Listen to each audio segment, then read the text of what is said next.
Good morning, guys. Roxanne, can we get started?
Good morning, guys. I hope you all got a nice warm cup of coffee this morning and ready for our first of 4 sessions. Trevor, Clark, and myself are going to be chatting a little bit about business, particularly for you entrepreneurs, to make sure that your businesses are geared up and ready for the year ahead, and hopefully for next year ahead as well, if you guys have been strategic in your business planning. But also to make sure for those of you who are in business that all the foundations and stuff are already set, so that you can make sure that what you're building in terms of a business is secure. Roxanne, if you can please go to the next slide for me. So this diagram really just illustrates a little bit about the journey that we take clients on in terms of their entrepreneurship. And I think what's very important to understand is that there are so many people that are in business today by mere chance. You may have inherited a business or been an employee of a business and you've now taken over. You may have been retrenched or started a business because you understand a trade.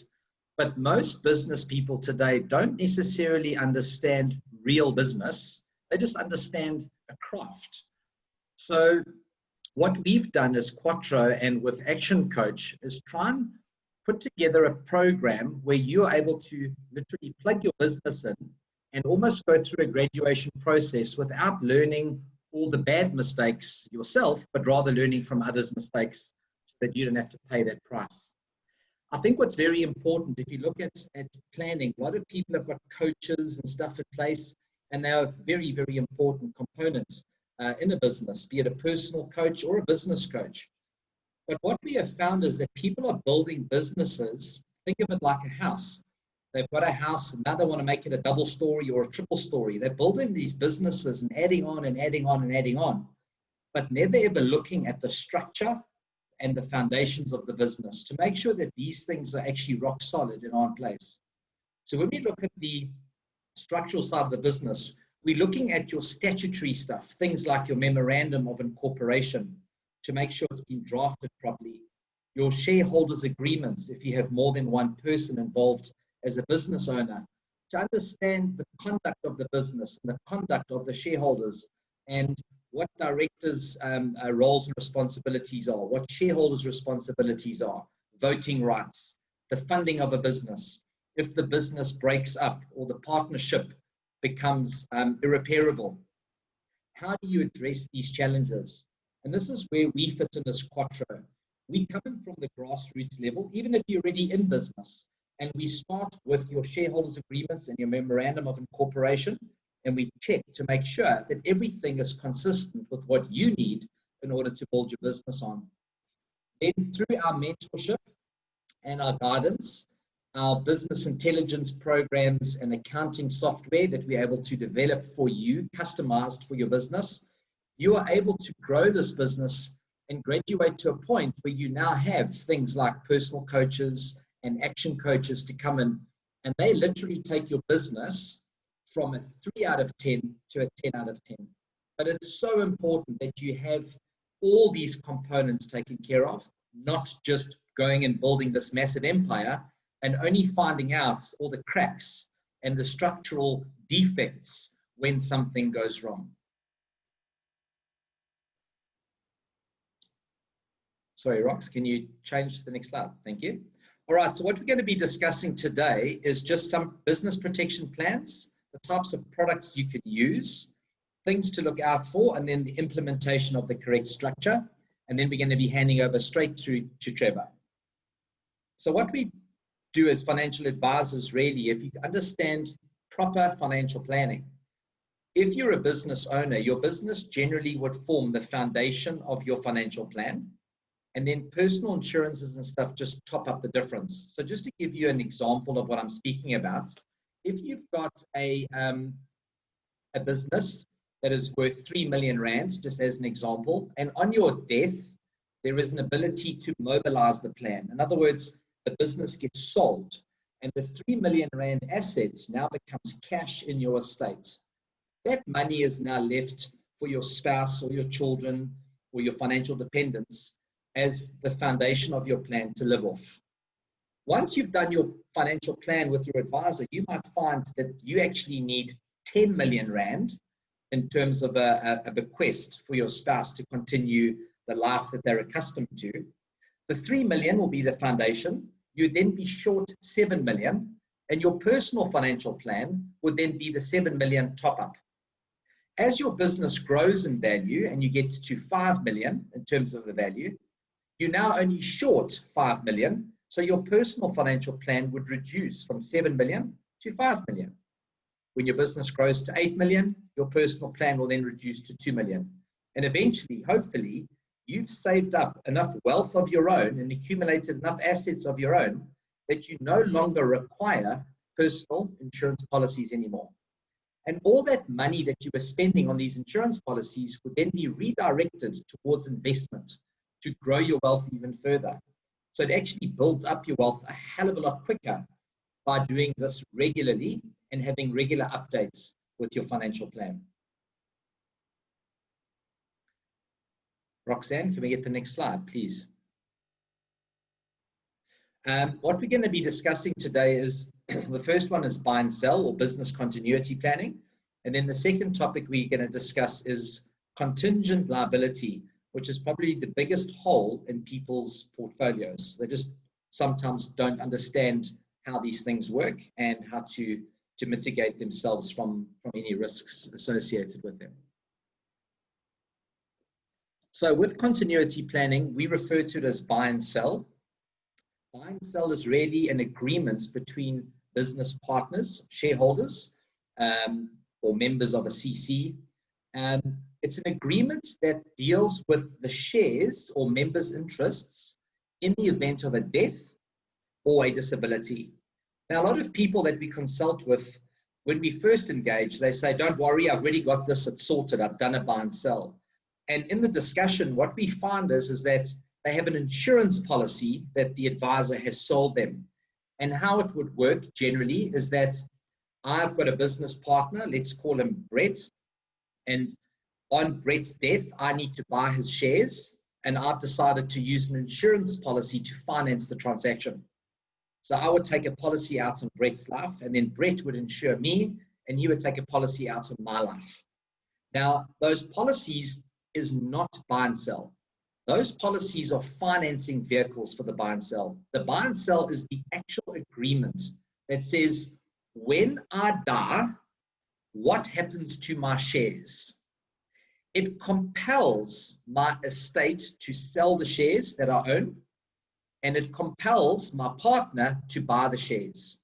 In common law, we've got a thing called preemptive rights, which is generally taken care of in your memorandum of incorporation or your shareholders agreement.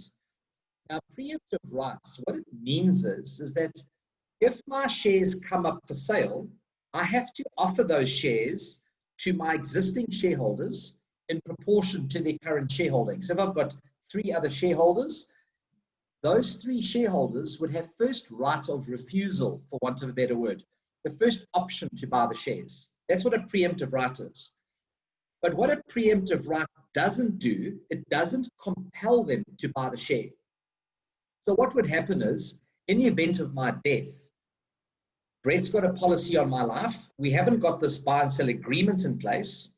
My executor, who deals with my estate, the person who winds up my will, he will then contact my shareholders and say, Brett, Gary is deceased. We own these shares in this business. Would you like to buy them in terms of your preemptive rights? Brett could decline the offer and say, look, I don't want the shares, please. Thank you very much. And he can refuse to buy. What it means now is that my executor now has to find a buyer for my shares, or my will might say that I can bequeath those shares to my wife. The problem is that Brett has got this insurance policy on my life.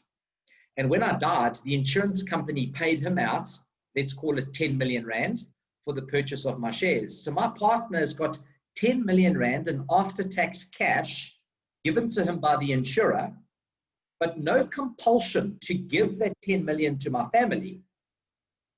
My family were dependent on the 10 million Rand because I did my financial plan with my advisor, and in my plan, the 10 million was going to be there to give my wife enough capital to invest so she could live off it. Now, all she's got is shares that are in her name because my will has now bequeathed them to her. The problem is my wife has now become Brett's new business partner. She knows nothing about the business at all. She's never been involved in the business. She doesn't understand the business. She doesn't want to understand the business. She was just quite happy to continue the life that she'd been living previously. But suddenly she's now forced into a business relationship with someone she's got no value add to give to him. So Brett's got a skill, Jackie's got a skill, but the 2 skills don't do anything to the business. Brett needs another Gary. Now justification starts to creep in because my wife is sitting with 10 million Rand short that she thought she was going to get. She then comes to Brett and says, look, I'm not an employee of this business, but I need money. I need 30, 40, 50,000 Rand a month income that I would have got from the 10 million Rand sale. Now I haven't got it. I need money. And Brett says to her, well, you're not an employee here, so I can't pay you a salary. Only thing I can do is give you a dividend as a shareholder, but I can only pay you dividends if we make any profits. Now, the problem is that the company might not be declaring dividends. It's a private company and not a listed company. There's potentially no dividend policy in place in our shareholders agreement. So there's no governance around what dividends will be declared, when they'll be declared, and if they can be declared.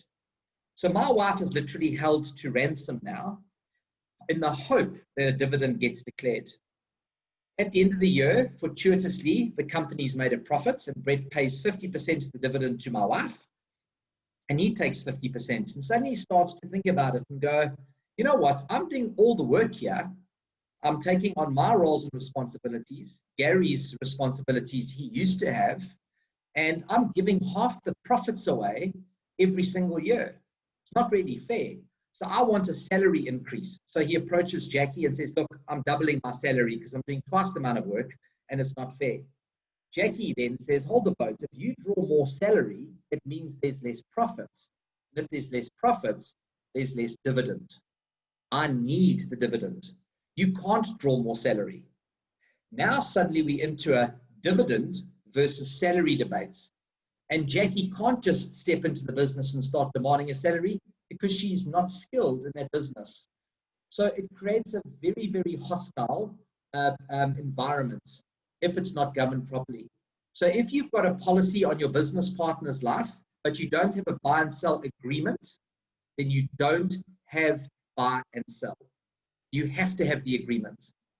The agreement will force the buy and sell to take place, the transfer of cash and shares from the estate and from the surviving partner. So your family gets fair value and your partner retains the shares in the business. The buy and sell agreement also dictates the value and the valuation method and how it's going to be paid for. In the agreement, it says, when I die, you will buy me out for 10 million rand. It's stated. So I know what the foundation of my financial plan is because I've got a contract that says when I die, you're going to give me 10 million. So I know I've got 10 million coming in. I'll work out what I need. And if there's a shortfall, I'll take personal insurance to top up the difference. The payment plan is essential. When I die, is Brett going to pay me 10 million rand at 1 rand a month, at 10,000 rand a month, at R1 million a month? Is it R1 million a year? Is he going to be paying cash? Is he going to be borrowing money? Or is he going to be taking a policy out on my life to finance it? And when it comes down to it, insurance policies on each other's lives is actually just the cheapest, most practical way to finance the buy and sell agreement. And the simple reason for that is that if Brett had to buy my shares for 10 million rand and he had to use his own money and not insure me, he would actually need to earn himself about 16 million rand, 17 million rand in income, pay 45% tax to net 10 million rand. So his acquisition cost for my shares would actually be in the region of about 16 million in order to buy in earnings. He'll be working for the rest of his life and giving all his income to my wife just to pay for the shares. So it wouldn't really be economically viable for Brett to behave in accordance with that agreement. It would probably incentivize him to try and breach the agreement because paying my estate would just be too penal. So insurance policies are much easier because Brett can take a policy out on my life and pay 1,500 rand a month as a premium. And when I die, he gets given 10 million rand tax-free cash in order to do the transfer. Much easier, much more affordable. The next thing we need to discuss is just how the policy is structured, premiums paid by partners, the 3 Ps. And this is very important. A lot of people get this wrong. In the estate duty calculations that your executor does, your life policy that is owned on your life is estate dutiable. What that means is receiver of revenue wants 20% of the proceeds. So when I die, Brett's going to get 10 million rand in cash. SARS would ordinarily take 2 million of it. But if it's structured correctly, it qualifies for an estate duty exemption. And the estate duty exemption for the 3 Ps is really very simple. Firstly, the premiums need to be paid by the partners. In other words, Brett has to be my business partner when I die. Roxanne, can you change the next slide, please? He needs to be my partner when I die. In other words, if the shares are held by my trust, if my trust owns the shares in the company and Brett is my partner, he's not really, in law, he's not actually my business partner. My trust is Brett's business partner because my trust is the shareholder. So I would fall foul of the first P, partners. In order for the estate duty exemption to work, I would need to have the shares and I would need to be the life insured. Brett would need to have the shares and Brett be the life insured. So partnership at death is important. The second P is purpose. The reason for the existence of this policy needs to be to buy my shares. In other words, it's for a buy and sell. So you have a buy and sell agreement between the two of you. Now, if you don't have the agreement, you just got the policies, you're going to fall foul of the purpose. What the policy does is actually create an incentive for Brett just to behave badly, as I said earlier. In this environment, if I died without the agreement, he would get paid the 10 million rand. My estate would be liable for the estate duty of 2 million. So my wife and kids would lose 2 million rand in estate duty and then try and recover it from Brett. So you've got to make sure that you've got this agreement in place and that the second P is fulfilled, the purpose. And then the last P is premium. The premium has to be paid by your partners. It cannot be paid by yourself. If I use my personal insurance policy for buy and sell, I will fall foul of the premium being paid by my partner only. If you have paid 1 cent of your own premium, your policy is estate dutiable and you cannot fix it. But if you've structured it correctly, your premiums are paid by your partners, your buy and sell agreement is in place for the purpose, and you are partners, you'll qualify for the estate duty exemption.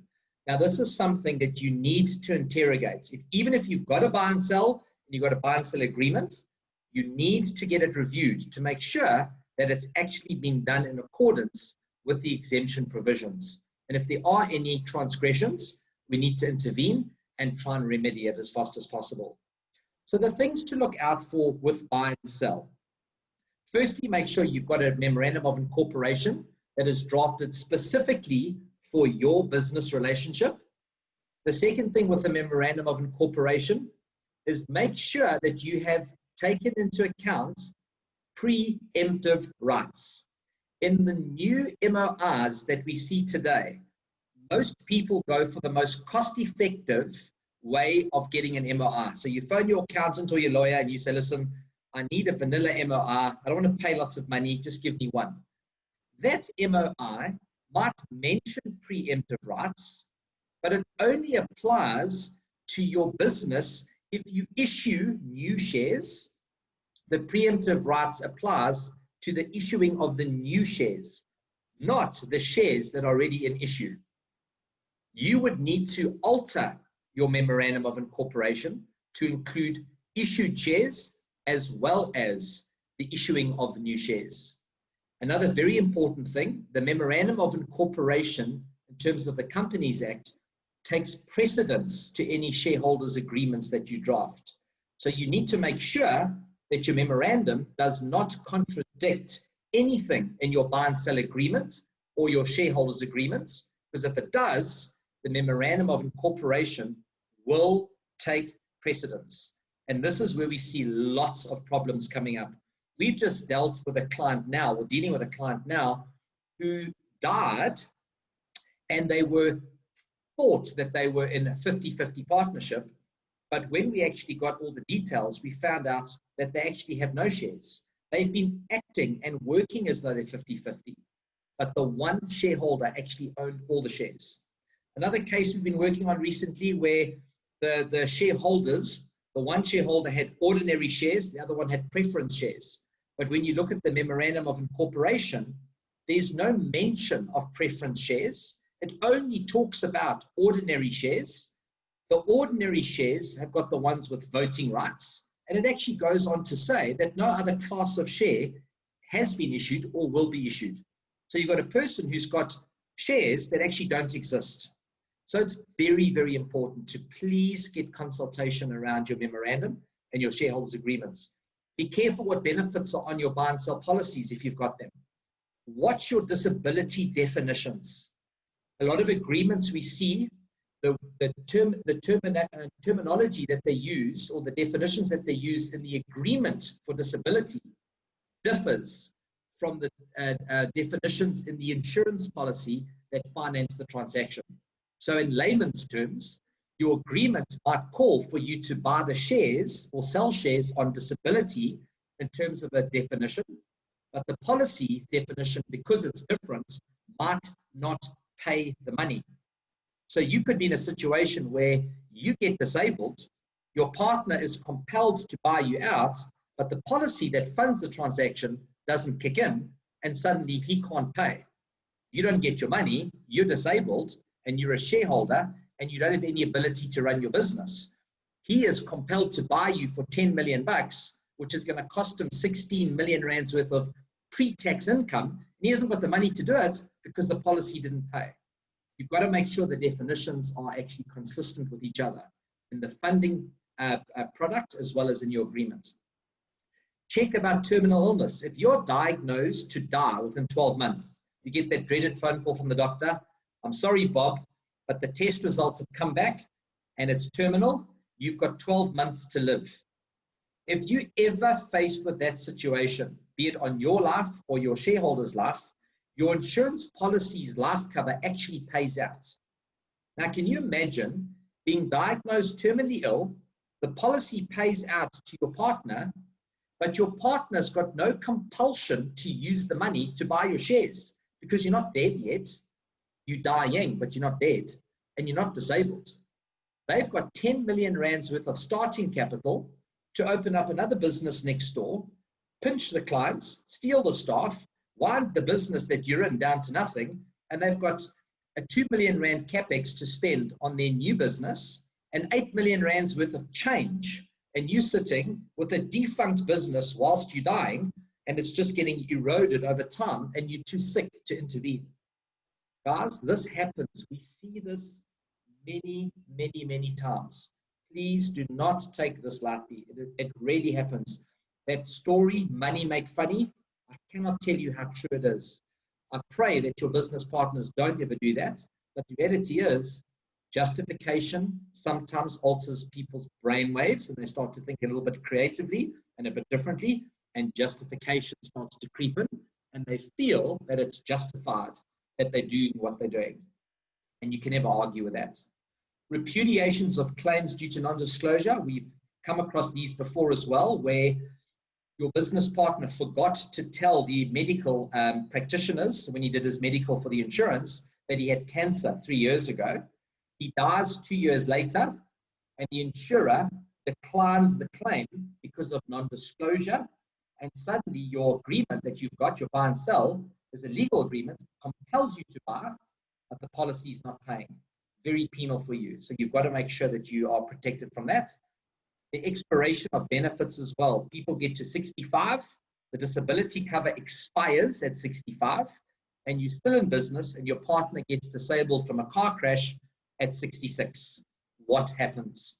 And then the last one is trust and company ownership. If your shares or your business partner shares are held by another holding company or by a trust, you have to get proper financial advice because this whole environment changes dramatically. So if you don't have agreements in place, some of the horrible stories is your surviving partner could trade the business down to nothing, keep the policy on your life as starting capital and keep the change, and your wife or family end up with nothing. You may find with no agreement that your partner doesn't want to buy the shares and says, don't worry, Mr. Executor, you sell them to someone else. But the executor never finds a third party to buy those shares because of hostility. Every time the new buyer comes up and puts his hand up, you attend a meeting and you just act aggressively with the guy and he runs away. This happens very frequently. If there's no valuation method as well, it's very, very important to address, because at what value are you going to buy? I've insured you for 10 million. You die. You come to, your wife comes to me or your executive comes to me and says, right, buy for 10 million. And I say, no, I'm going to give you 1 million. And you say, but you can't give me 1. You insured me for 10. And I say, well, the valuation we're going to use is the net asset value of the business. You were pivotal in the business. The fact that you're gone now, this business is worth nothing. So why must I pay more? So you've got to make sure that the value and valuation method are documented, and that will ensure that your family gets true value out of this disposition. If you don't have a buy and sell, your competitor might become your new partner, or your ex-wife's partner, your trustees, your ex-partner's trustees. I mean, it just goes on and on and on. The last topic I wanted just to chat around is around sureties. This is probably the biggest hole that people have, that is just a total non-event. People just don't even identify this as a risk area. This is where you borrow money for your business. Very, very simply put, my business requires new machinery. We need to buy printing machines to the value of 20 million rand. We finance the machine and the company. We take a 20 million rand loan out with the bank. The bank asks us to sign a whole lot of documents, and in these documents are the sureties. Sureties could be for the business only. In other words, the business stands as the guarantee to repay the debt. Most small to medium-sized businesses don't actually have the financial standing to stand surety on their own. And what it's requiring then is for the shareholders to sign a personal surety as well. And the sureties that we see are generally joint and several sureties. So what that means is, Brett and Gary buy this machine for 20 million rand. We finance 20 million rand with the bank, and we sign the surety.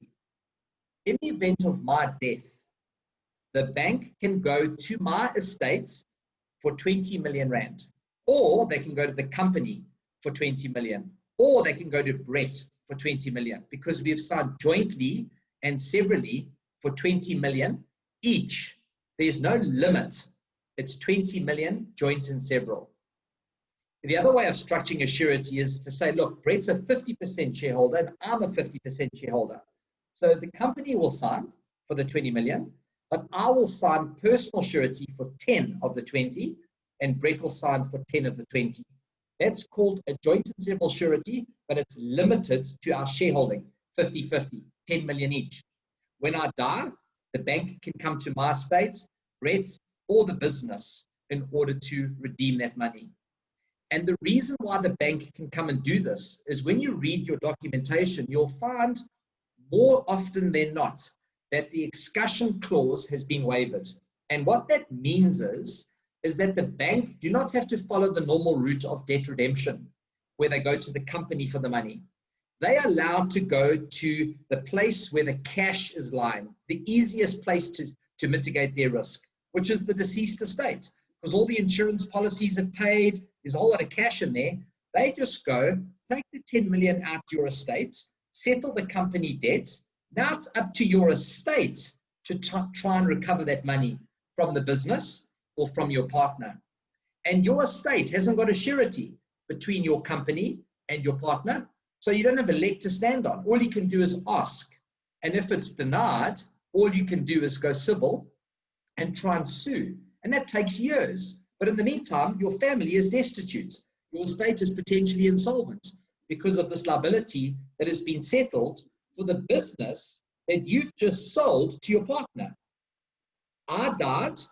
Brett paid 10 million into my estate for my shares. The limited surety was 10 million. The bank came and took the 10 million rand that Brett's just paid for my shares to pay off the machine in the company. So Brett owns the business 100%. 10 million of the debt has been paid with the proceeds of my buy and sell, and my wife and kids have got no money. So guys, please, if you've signed a surety, get that surety to us. Let us look at it and make sure that those risks are mitigated, because there's a plan that you can put in place, which is called a contingent liability plan. Once you put the plan in place, an agreement is drafted in order to protect your estate from the company's debt. So if you are of the opinion that you do not want to cover the liability, you don't want to pay any premiums on life cover or anything for this business to insure you against the debt, I just want to reaffirm one thing, is to say that if you've signed a personal surety, you have covered the debt already, but you've covered it with your own after-tax assets. In other words, when you sign personal surety, you are saying, take my house, take my company shares, take my share portfolio, take anything that I've got. Take my granny, take my goldfish. You can take everything I've got, and it's all after-tax money because it's stuff that you've earned already and you've invested. So it's post-tax money. Where what you should have done is just taken an insurance policy out on your life that the company owns, the company pays for, and the company is the beneficiary. When you die, the company gets the 10 million rand from the insurer. It settles the liability, which releases your estate from its obligation, and the agreement that we draft compels the company to use the proceeds to do that. You can't just take the policy out, because if you die and you haven't got the agreement, the policy can pay into the company, which your partner can keep. He doesn't have to use that money to settle the liability. The bank can still come to your estate and take the 10 million. So you have to have the agreement. So that's really it on contingent liability. If you don't have a plan in place, your estate will have to settle the debts, your assets will be sold, and your cash flow will dry up completely for your spouse, and your estate could be led and declared insolvent. So it's not a pretty sight if you don't make provision for that. So guys, we can have some questions and answers afterwards. If you'd like to have a chat, or if you'd like to chat personally, you can give us a shout. I would now like to introduce Trevor to you. Trevor is with ActionCOACH. He's been coaching for many, many years, and he's been one of the top coaches in South Africa. We do a lot of work with Trevor around coaching and stuff. A lot of our clients go for mentoring and coaching with him, and a lot of his clients come to us, and we help fix all of their cracks and holes in the foundations of their businesses. So we're co-collaborating on this seminar. So I'd like to hand over to Trevor now, who's going to help you just get geared up for your business for the year ahead and make sure that you've got the right methods in place to make sure that you have some success. So Trevor, over to you. Thank you. Awesome. Thanks, Gary. Just double checking, there's my sound okay, and you guys can hear me? Yes, we can. Thank you. Brilliant. No, fantastic, but nice job there.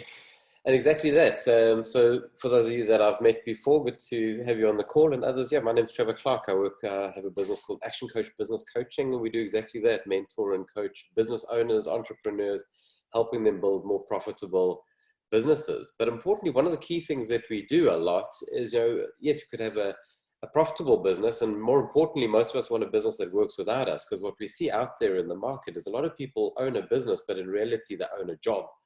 Whereas, if you know the drill, if you don't get to work that day, everything falls down, or we're not profitable on the days we're not there. So a lot of the work we're doing with people is getting profits up and helping people with their marketing and sales and their finances, but also helping getting the systems in place and helping people recruit the right teams to run those systems for them. Because when you have that in place, you actually can have a bit of freedom and the sort of lifestyle that often can come with entrepreneurship if we get the guts right. But importantly, if you see the definition I've put up there, we also have to make sure we have a commercial business. And very often that's the area that people don't look at. Is it a real business? Is it up and running, fulfilling a real need? And as Gary said, a lot of that time is working in the foundations and drilling down and actually knowing exactly what's working, what's not working, getting those fundamentals in place. And most business owners, most entrepreneurs are too busy to spend the time looking in that area. So yeah, for sure. What we do is we work with one another's clients, but we put a lot of our clients across onto Gary and his team to look at those fundamentals. So a quick nutshell, how do we get a business profitable and working without you? There's a roadmap, and I've put the slide up in front of you here. Just like building a house, you start at the foundations. In my world, we call that mastery, where we make sure we work on a stable base and getting the financials in place, getting the goals in place. Once that's in place, then we work on, we use the word niche, but that basically means marketing and sales and making sure that we're building a big database, closing deals, and taking really good care of our clients.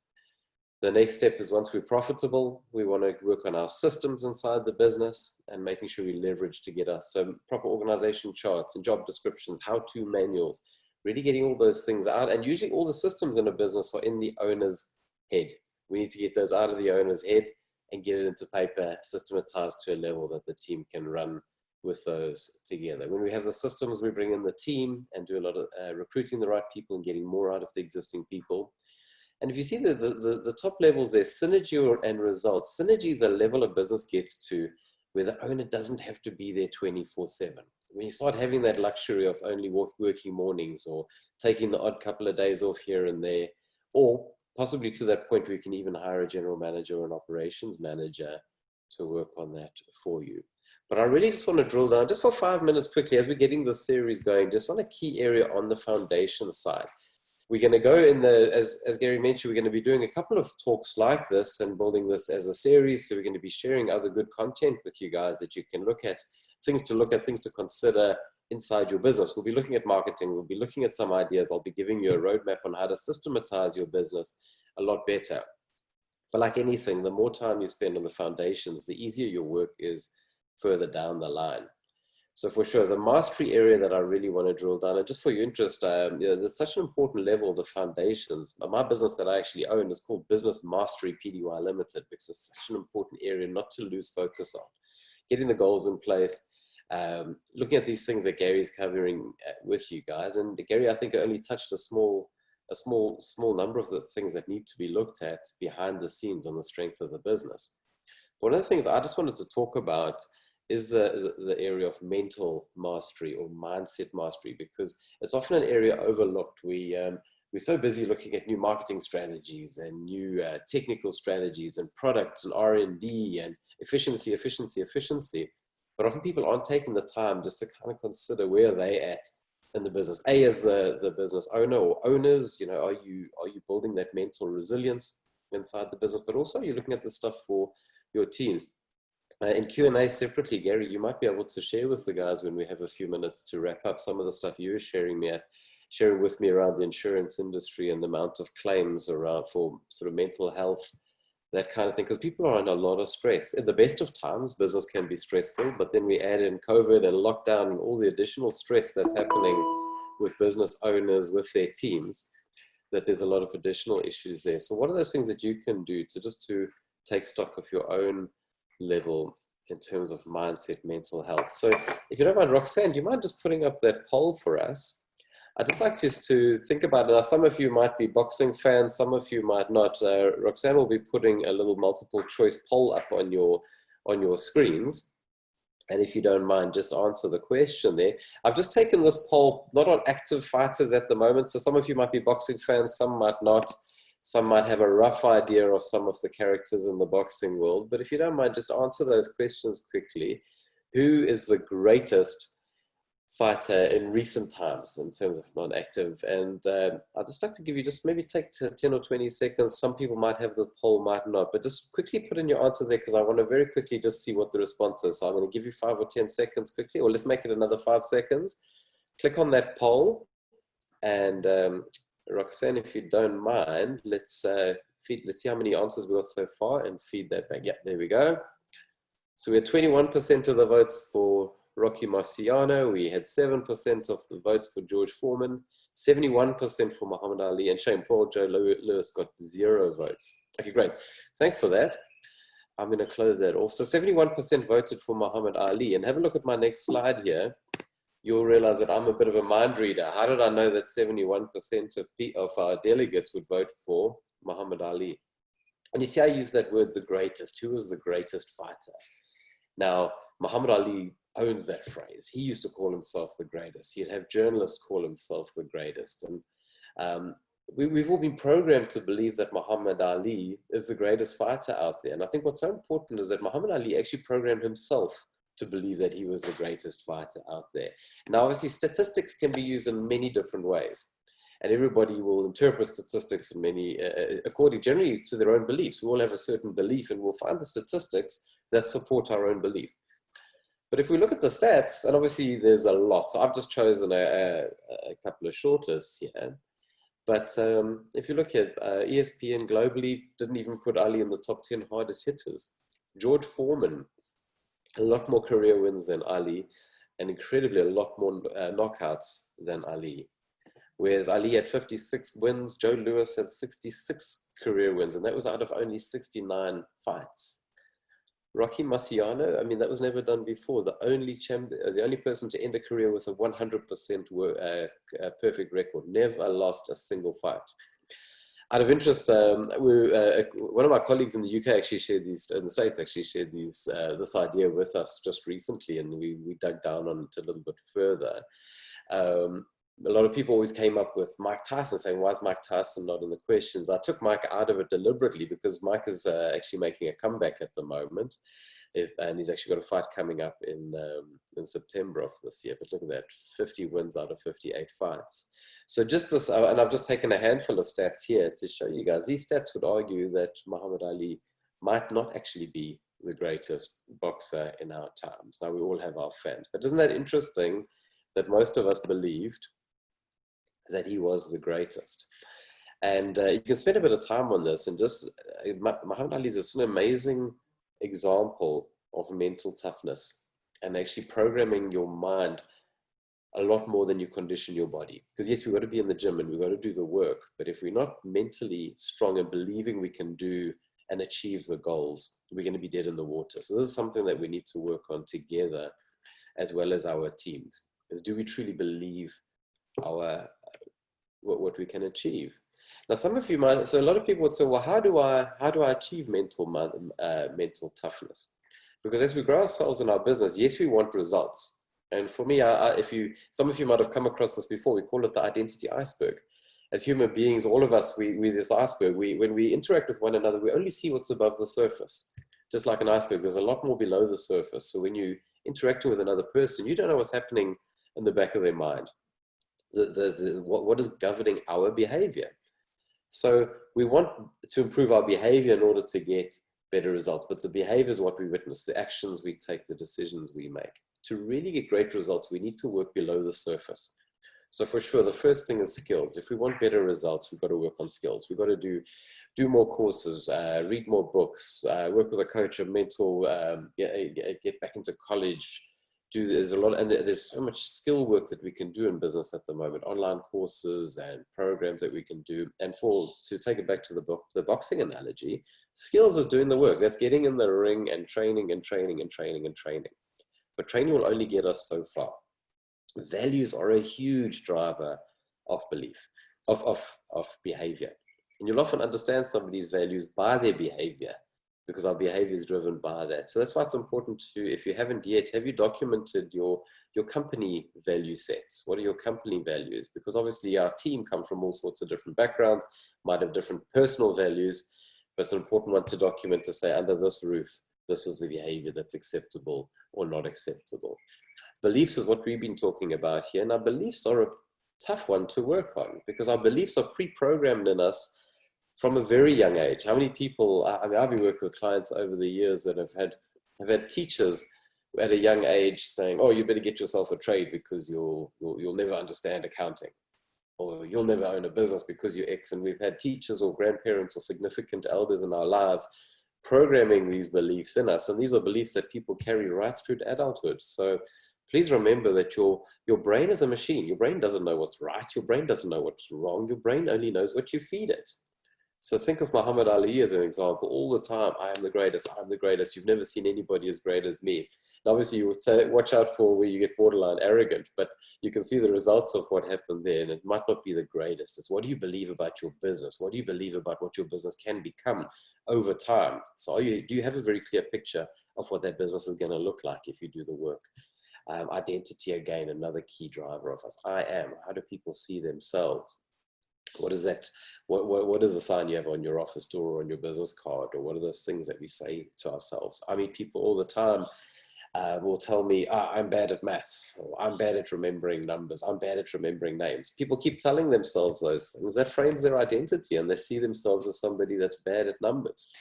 So we need to change the language that we are using, because yes, it's about convincing our opponents, if you take it back into the ring, but more importantly, are we convincing ourselves of what we are capable of?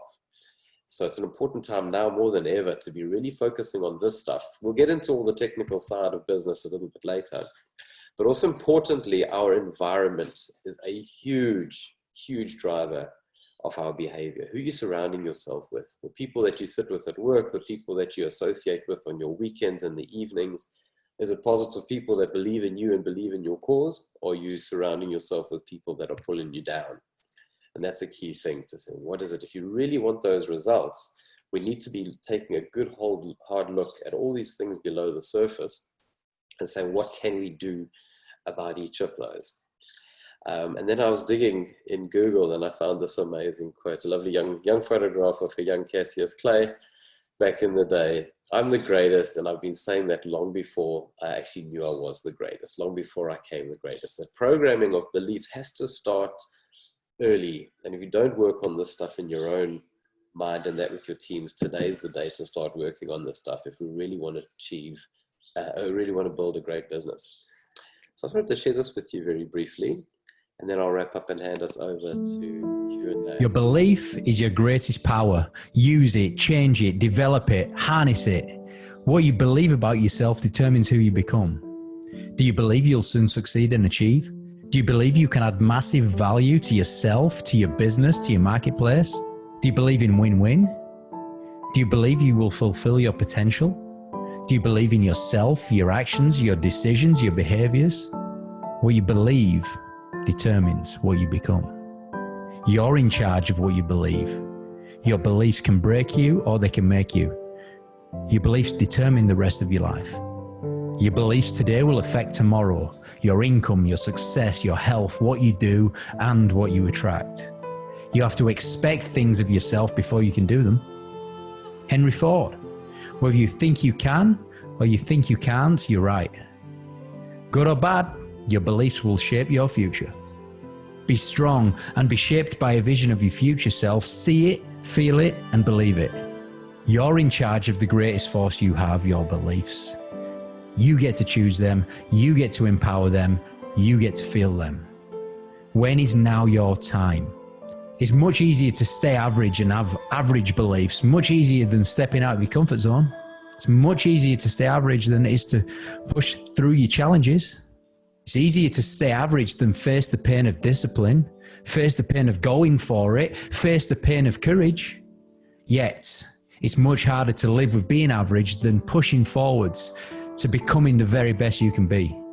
To wake up each day knowing today will be average at best is much more exhausting. So choose to forge forward. Be brilliant. Become a serial achiever. Become a serial winner. It takes energy either way. Choose to become the winner. If you want to have an incredible, successful life, then you need to believe that success is your only option. Jim Rohn, if you want to upgrade your life, then upgrade your mindset first. Napoleon Hill, if you have a mindset that's always looking for success and improvement, you'll find it. Brad Sugars, when you find meaning in your work, you'll find success in your work. Strong beliefs attract success. Weak beliefs guarantee failure. Strong beliefs will make you find a way to succeed. Why? Because beliefs are your greatest power. Your time is limited. Your beliefs are endlessly possible. Empower them. Be strong. You're in charge. Take this opportunity, grab it with both hands, and go for it. You choose what you think, you choose what you do, you choose how you behave, you choose who you become. Mind shifts happen when you begin believing. You get what you tolerate, and what you tolerate is dependent on what you believe. Set some new standards, set some new expectations, empower some strong beliefs, respect yourself, and use your beliefs to turn thought into actual success. Stand out, stand proud, stand up, stand firm, be strong, be cool, be loyal, be kind, think big, and believe. Do it and do it again. Believe it and do it again. Believe it and do it again and again and again. And you'll become the best version of you.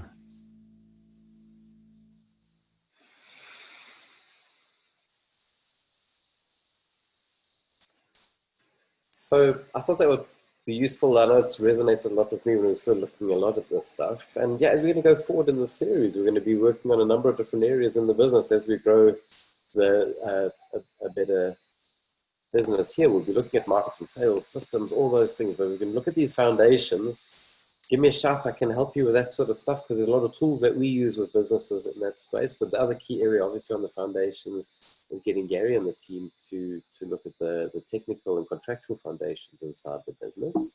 So, yeah, there's our details. You'll find us online on Facebook, Action Coach Business Mastery, you'll find us. And but reach out separately if we can help in any of those areas. Gary, I'm going to close this off close off the screen so we can open it up to Q&A if anybody's got any specific issues or questions they'd like to bounce off us. Perfect, thanks, Trev. That was awesome. I must tell you something. I was just thinking about whilst you were showing the video. I attended a webinar last week about self-love, and when we were chatting, a lot of the people were they were self-conscious about it. It's like self-love might sound like you're being arrogant, or self-love might sound like you're vain, or whatever it might be. Yes. But the true sense of self-love was, or the message was, is to say, unless you love yourself, you actually don't have the ability to love others. And self-love is not a vain thing or anything else. It's just being content with who you are and in your belief system. And we're chatting around how people stop becoming or stop self-loving. Because if you look at like a child as an example, my son Dylan, he raced go-karts this weekend. And he kept saying to me when he was doing his practice and stuff, he kept saying, Dad, I'm the fastest here. I'll beat that kid. I'll beat that kid. And I kept saying to him, Dylan, no, my boy, don't say that loud. And I was actually putting him down in a way so that he didn't sound arrogant or vain. But in actual fact, what I was doing was actually killing self-love, because self-love is about belief in yourself. So we so often as parents don't actually realize how we condition our children's thinking just because we don't see it to be socially acceptable. And the reason we don't see it to be socially acceptable is because we don't understand what self-love actually is. We kind of think of it as being vain. And a strong belief system in yourself is so important for personal, for business, for everything. So well done. I really enjoyed that. That was great. Oh, brilliant. Yeah, it's such an important one to not overlook. Without a doubt. Are there any questions from anyone on the webinar? I see there's quite a few people on the Facebook page following us, but I don't know if they can post questions or anything on here. I don't know if there are any, but if there are, please shout. Folks, if you'd like to ask any questions, you're welcome to raise your hand and I will unmute your mic, or alternatively, just pop on the Q&A and you can type a question and we will happily answer what you've got on your mind. Whilst we're waiting, I think for the first question, just in terms of business, we have seen people talking themselves out of business.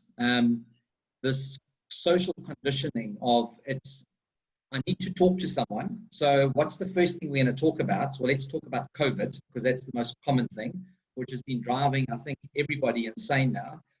But it's almost like, instead of saying, hi, Trevor, how are you? And you say, I'm doing well, your automatic response conditioning now is, yes, things are hectic, eh? Yes, it's tight. Even if it's not, it's just an automated response that people have got just to make conversation. And I found people that are in business that have got absolutely nothing to fear under COVID regime. They 100% able to operate, yet they will still tell you that things are tight and talk themselves into recession. It's actually quite crazy how belief system and words, what you say is what you think. What you think, now your brain is sitting with your RAS, sitting going, I'm thinking it, let me find proof that it's real. And then that becomes, as soon as your brain finds proof, it becomes your belief system and your reality. And you just start this endless spiral down. So if anyone on this chat is actually battling with that, give us a shout. It doesn't cost you anything. We'll gladly sit and help you and just prop you up, give you a little bit of a shake up and get you back on track again. Yeah, that's a brilliant observation, Gary, because as you said, it's become like the new how's the weather kind of small talk. Yeah, And also exactly You also hear people say, oh, in this country, this will never work, or in my kind of business, this will never work. And then, but if you're saying that kind of thing, but you're still in business, then you're setting yourself up for failure, because you can do all the strategies, but you're telling your own brain it's not going to work. So then why even get into the rings? So Yeah. anyway, what I'm going to do is I've got that 8:30 that the guys are just ready to kick off there. So I'm going to excuse myself, and if it's good with you, I'll let you handle the Q&A, and the guys, if anybody needs me, give me a shout. Wonderful. And then we'll get on the call. I think our next one's in 3 weeks time, the next date. So Roxanne will send out the dates to everybody, and we can follow on the next one. But that was brilliant. Wonderful. Nice to connect with everybody. Thanks, Trev, and good luck. Thanks, Gary. Everybody in Gary's hands. Throw some good questions at him. Cheers, guys. Cheers, guys. Keep well. Thank you. Ciao.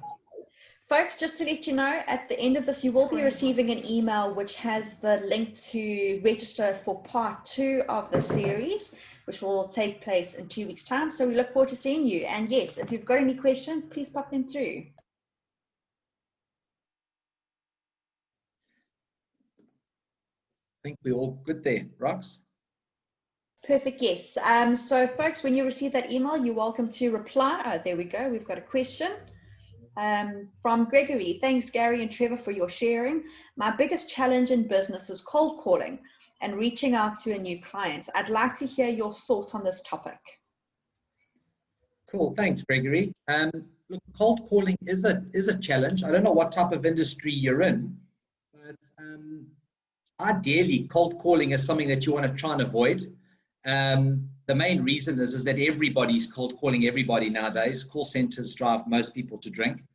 I would suggest, if possible, the people that you cold call, once you've got someone online, is actually rather try and work with warm referrals and change your whole approach to your business. So as an example, in financial services, I'll use that as an example. In financial services really are a grudge purchase. Not everybody wants insurance, but people need it. So it's a necessary evil. We have yet to date have someone pick up the phone and say, hi, Gary, listen, I need insurance. Please, can I come and see you? Generally, we've got to engage with people. So how I would have started out is to go to my nearest and dearest in terms of our products that we offer. And I would have asked for a warm introduction to 3, 4, 5 people who they felt would benefit from our discussion that we've had. And I would rather go that route and then pick up the phone and say, hi, Gregory, it's Gary here from Quattro. I've recently met with Roxanne, and I've helped her with some of her structures in her business, which she's found exceptionally beneficial. And she's asked me, please, to give you a call to come and sit with you and just show you a little bit about what we've done and see if there's anything I can assist you with. So rather go that route with a warm referral as opposed to a cold call. If your business is such where you have to do a cold call, I would try an approach where you can almost get to be break the no trust barrier to start with. I think that's essential in a cold call, and not come across like a call center person, because those call center people, I mean, I laugh. They'll phone you and say, hi, Gary, how are you? And I'll go, I'm fine. And they'll go, I'm fine too, thank you. Or I'm fine, thank you. And I'm thinking, I didn't even ask how you are, but you're answering. It's almost like they're a robot. And then they'll go on to their sales pitch. So I would really try to find an approach that would work particularly well for your clients to try and break that no trust barrier and come across friendly. Don't come across with a regimented, documented approach. We, in sales environments, use what we call sales tracks or telephone techniques, but they're very generic textbook stuff. But what we advocate is that it rather develop one that works for you and your personality style. I don't believe that it's a cookie cutter approach where you can just one thing. But yeah, if you want to have a chat offline, I'm more than happy to do it. It would probably be easier if I could understand the nature of your business and who you're calling on. But yeah, my answer in short is try and rather avoid cold calls and rather try and work with a warm referral from previous customers who've either enjoyed dealing with you or have good service from you in the past. Thanks, Gary. Gregory sent another message just saying that he is in social media marketing. Okay. So I'm not too sure if there's any insight you could maybe assist him with that. look, social media, I mean, it's such a broad thing. It depends on the type of product that you're doing. Again, if it's a call center type approach, I personally don't enjoy call centers. I would say you'd need to try and find a track that would not come across rehearsed in any way. But again, even in social media marketing, you've still got a customer base. So I would still try and leverage off that customer base and rather try and work with a warmer introduction rather than a cold call. But if cold call is the only way to go, then it all comes down to developing a telephone technique that works for each individual person. I don't think that you can have one type of technique that works for every single individual. I don't know if I've answered your question, but if I haven't, give us a shout, and I can sit and maybe address it in a little bit more detail, with a little bit more understanding. Thanks, Gary. Folks, does anyone else have any more questions? Please let us know. I think also just to add, when it comes to business in general, I think a lot of people need to start, not a lot of people, everyone needs to start thinking differently about business. You know, I always think, why choose me to be your advisor? What differentiates my business from my competitors? And it plays to every single business, whether you're in the hospitality industry or whether you in tourism. What is your differentiator? And that's something that you really need to try and put out there and focus on. Also, look at things like experiences. People generally prefer a good experience than what they would just a great product. So when it comes to marketing, advertising, branding, try and be creative, seek expert help.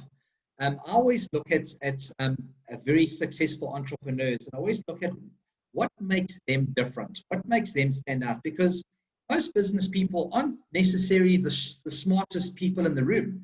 I'm by no means successful in comparison to most, and I'm not the cleverest guy in the room either. But what I do, if I do something, I try and do it and surround myself with people that are more equipped than what I am in my areas of weakness. So again, when Trevor was talking about your environments, think of your environment also in the work environment. If you're not strong with numbers, surround yourself with people that are strong with numbers. If you're not strong in the technical side or the legal side, bring specialists in. If you're not great at marketing, bring specialist marketers in.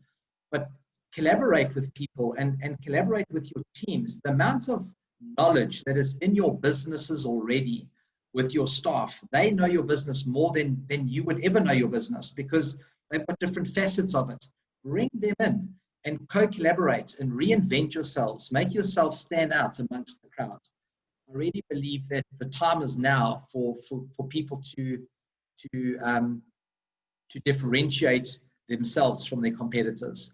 I mean, just webinars as an example. I mean, there's 50 million webinars going on all at once. It's like, well, why log on to this one? You know, the competition out there is just so big now. How do you get into new markets? I think it's so important to really have a hard look internally and try and figure your path going forward.